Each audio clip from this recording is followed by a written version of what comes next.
harapan. Hanya Yesus sumber kekuatan. Takkan sedetik pun kau Dia akan lepaskan. Setiap keluhan Dia dengarkan. Dalam Yesus ada jawaban. Takkan pernah Dia biarkan kau larut dalam penyesalan. Menangis pun semua telah terjadi. Yang hilang tak mungkin kembali. Hanya Tuhan yang tahu semua niat dalam hati. Harap percaya hanya padanya. Tetapkan hati hanya padanya. Bersama Yesus selalu ada sukacita.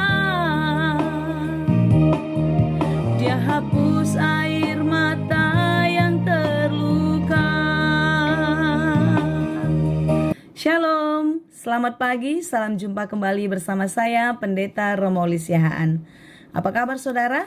Semoga baik ya. Mari kita siapkan hati untuk mendengar dan merenungkan firman Tuhan. Marilah kita berdoa. Ya Allah Bapa, kami mau mendengar firman-Mu, bukalah hati dan pikiran kami untuk mengerti firman Tuhan dengan baik. Berfirmanlah Engkau ya Tuhan, sebab kami telah siap mendengar. Kasih karunia dan damai sejahtera dari Allah Bapa Tuhan kita, dan dari anaknya Tuhan Yesus Kristus dan Roh Kudus, menyertai saudara sekalian. Amin. Firman Tuhan untuk kita pada hari ini yang ditetapkan menurut Almanak HKBP, hari Rabu 11 Februari 2026, tertulis dalam kitab Ayub 1 ayat 21. Dalam bahasa Batak, Job Sada ayat 20 Sada. Tapi saya bacakan bagi kita dalam bahasa Indonesia. Demikianlah firman Tuhan disampaikan.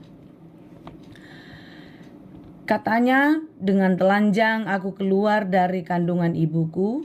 Dengan telanjang juga aku akan kembali ke dalamnya. Tuhan yang memberi, Tuhan yang mengambil, terpujilah nama Tuhan. Demikianlah pembacaan firman Tuhan. Saudara yang dikasihi Tuhan, banyak tokoh Alkitab yang menjadi teladan iman bagi kita hidup di masa kini. Pengalaman-pengalaman iman atau spiritual orang-orang tokoh-tokoh Alkitab tidak sebanding dengan pengalaman-pengalaman kehidupan kita. Penderitaan kita belum ada apa-apanya dibandingkan penderitaan mereka. Daniel misalnya, Paulus, Stefanus, dan contoh di dalam khotbah kita hari ini adalah Ayub. Ayub adalah tokoh teladan iman dalam ketekunan, ketaatan, dan kesetiaan. Mengapa demikian? Ayub itu orang yang berada, mapan, terkenal. Tetapi Tuhan mengizinkan Ayub bergumul. Ayub mengalami penderitaan yang sangat berat.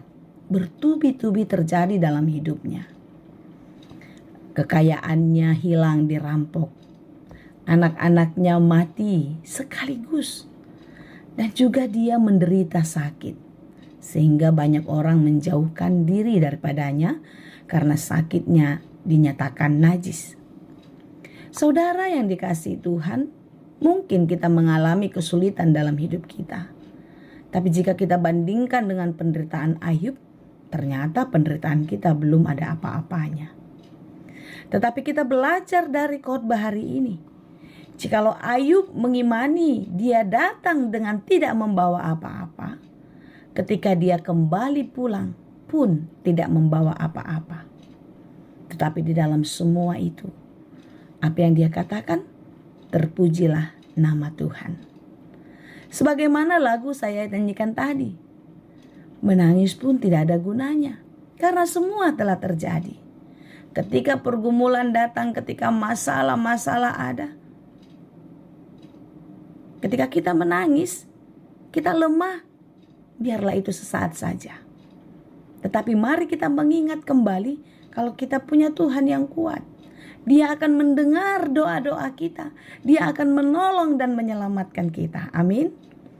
Di dalam ketaatan, kesetiaan Ayub, Tuhan menggantikan penderitaannya, menggantikan harta yang hilang, berkat-berkat yang dia punya 2 kali lipat banyaknya. Di dalam kesetiaan kita melihat mujizat Tuhan. Di dalam ketaatan kita mendapatkan kekuatan. Amin ya saudara. Karena itu saudaraku yang dikasihi Tuhan, apapun yang terjadi dalam hidup kita, janganlah kiranya kita lemah. Masalah-masalah boleh ada, tetapi kita harus yakini dengan masalah itu kita semakin kuat. Seorang nahkoda tidak akan teruji kemampuannya jika badai, ombak tidak datang menerpa kapalnya. Nahkoda hebat dibentuk oleh gelombang badai yang besar. Demikianlah hidup-hidup orang yang percaya. Kita orang yang beriman akan kuat, akan tangguh dan teruji ketika masalah, pergumulan datang di dalam kehidupan kita. Karena itu tetaplah katakan, terpujilah Tuhan. Tuhan yang menguatkan dan terus memberi penghiburan kepada kita. Amin. Terima kasih Tuhan untuk firman-Mu hari ini. Kuatkan kami supaya kami tangguh seperti Ayub. Jangan biarkan penderitaan membuat kami jatuh, membuat kami jauh dari-Mu.